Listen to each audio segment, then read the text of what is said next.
Factors affecting storability of agricultural commodities. Abiotic and biotic factors presented by Jason P. ARROYO, Stephen John L. Java. Objectives.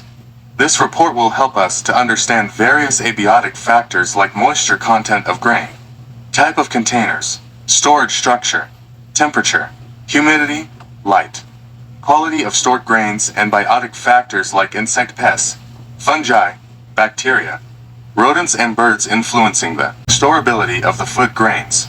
It also brings requirement of the safe storage conditions and precautions to be followed for ensuring scientific storage. The overall objective of grain storage is to preserve the quality. Quality generally refers to both physical condition of grain and its chemical composition.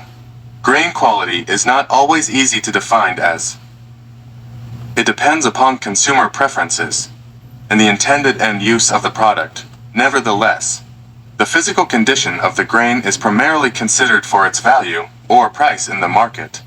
These criteria assigned to grain are the intrinsic, varietal qualities, which include color, composition of nutrients, bulk density, odor, aroma, size, shape, etc., which are influenced by various factors, which can cause damage to the stored food materials. Abiotic and biotic factors.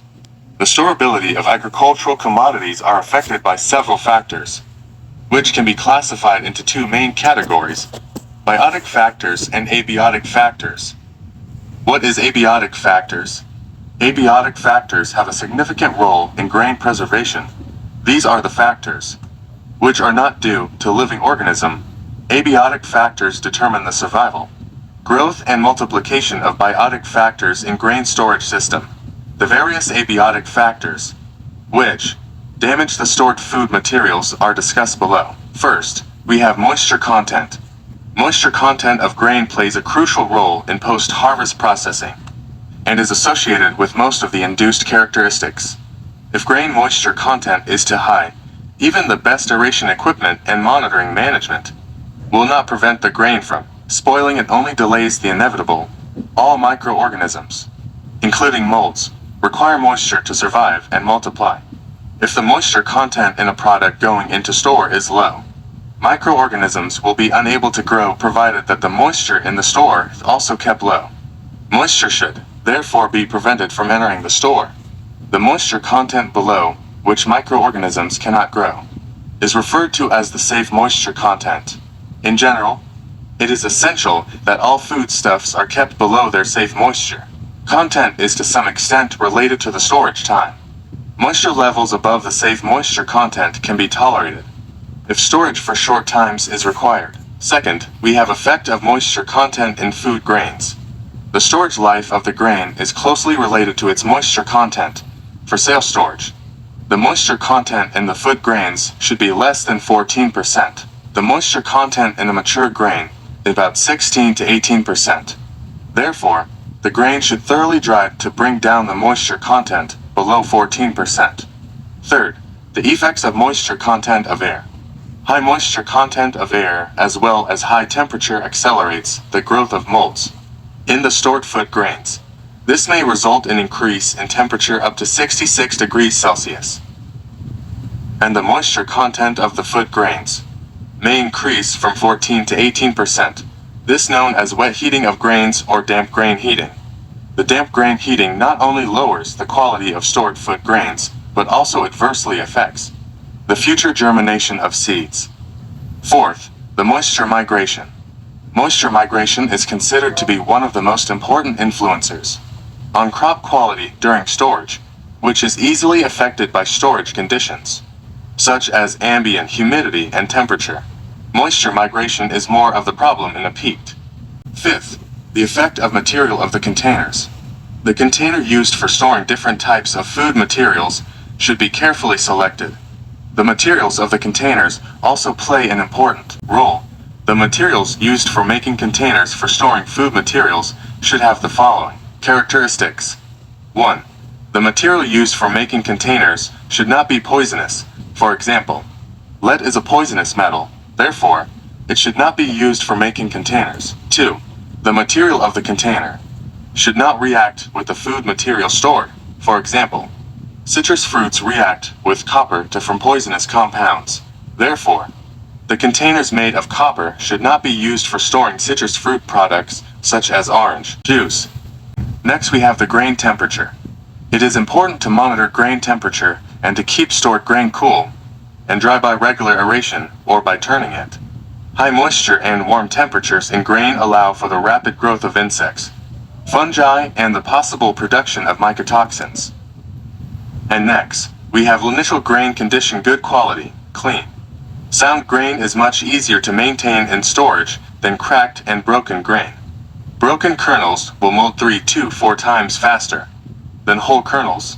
Broken grain also is more susceptible to insect attack, since some insects feed only on broken or cracked kernels. And then we have also dockage, foreign matter, foreign material. Dockage can impact your bottom line. So, it's important to know the causative factors to their presence in your grain. The percentages of foreign materials. Dockage can be direct indicators of problems that typically occur in the field before harvest begins. Factors such as disease and weed pressure are key contributors, and as these levels rise, they can negatively affect the price of your grain. Lastly, light, a form of energy that can degrade the food value of foods. Store food in dark areas. What is biotic factors? Biotic factors stand for all those living organisms that destroy grains or harvested crops.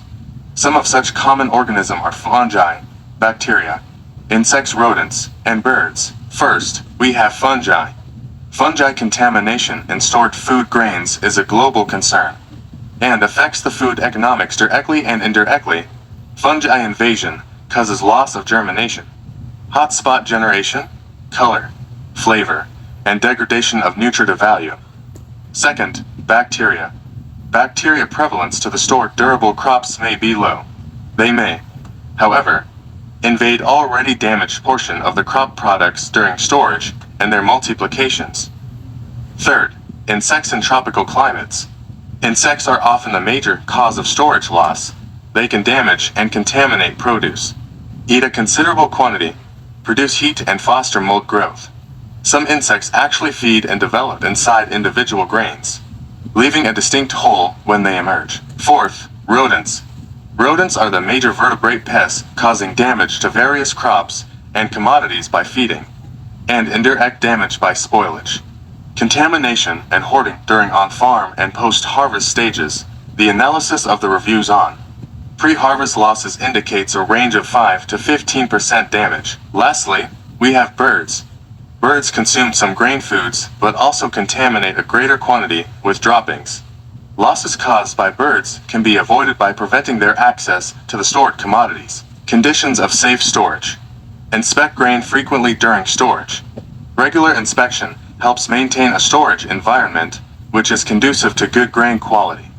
By monitoring any significant buildup in pest populations, grain temperature, moisture migration, spillage, and grain residues. Monitoring grain condition. The majority of grain monitoring systems track temperature and moisture levels, including the ability to spot moisture or heat pockets within the stored grain.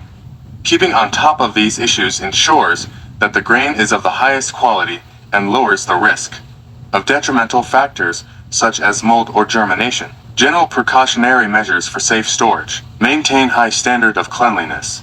The grains to be stored should be sound, healthy, and free of trash. Storehouse should be at such a place where grain remains safe from insect pests, rats, and humidity changes that favors more moisture. The proper ventilation for air crossing should be maintained in storehouses. The seed must be dried before storage in the storehouses must be kept dry and well aerated. It means the seed and storage area should be kept dry before use. The moisture content of seed should be minimized up to 8 to 12% or below for safe storage purposes. The storage area should be safe from rain. Pest control must be ensured at adequate level in the storage area.